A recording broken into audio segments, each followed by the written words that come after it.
The best budget breakdown is right here on Sky News. Don't turn the dial. With me, our political editor, Andrew Clennell, political presenter, Laura Jays, and our business editor, Ross Greenwood. Great to see you all. You've all been with me for several hours here in the budget lockup. Let's get some rapid reaction.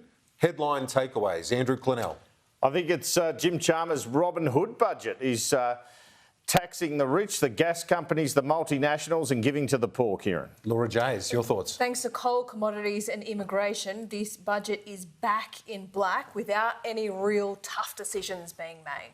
And Ross Greenwood, your early thoughts. We'll get some more detailed analysis in a moment. Your early reaction. The Treasurer here is trod on eggshells. You can see it all over the place. He does not want to tip this economy over while he's basically trying to maintain this budget. By the time the end of this financial year comes, you can almost guarantee that this surplus will be bigger than what they've announced tonight. Yes, they're gone cautious on that front. Yes. Let's take you through the numbers that tell tonight's story. The good news is, as Ross said, they're the first surplus in 15 years. The bad news is it could be temporary. A record windfall and commodity prices, a $41 billion turnaround from the deficit Jim Chalmers unveiled just 6 months ago.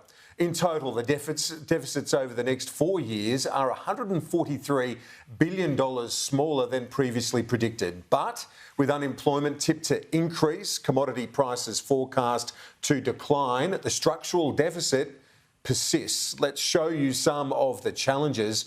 Interest rate payments on government debt, the second fastest growing area, blowing out the budget, more than $112 billion required over the next 5 years. That's $700 every second. And while net debt is lower than what was forecast in October, its upward trajectory year on year is unchanged, from $550 billion this year to $700 billion by the end of the forward estimates.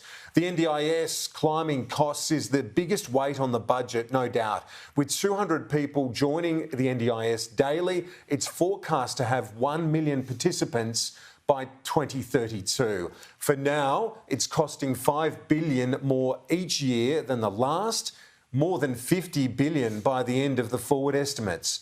Our economy is expected to grow below trend as well as increasing interest rates reduce consumer spending. Just 1.5% economic growth projected next financial year, 2.25% the following. Unemployment will rise from 3.5% currently to a peak of 4.5%. 40% of tonight's revenue upgrade produced the surplus as a result of recent low unemployment, so increasing unemployment will impact the budget bottom line. In better news, the budget forecasts return a real wages growth next year, inflation coming down from 6% this year to 3.25% next, before it returns to the RBA's target range in 2024-25. Wages growth set to outpace that each year, although with the caveat that wages predictions have notoriously fallen short over recent years.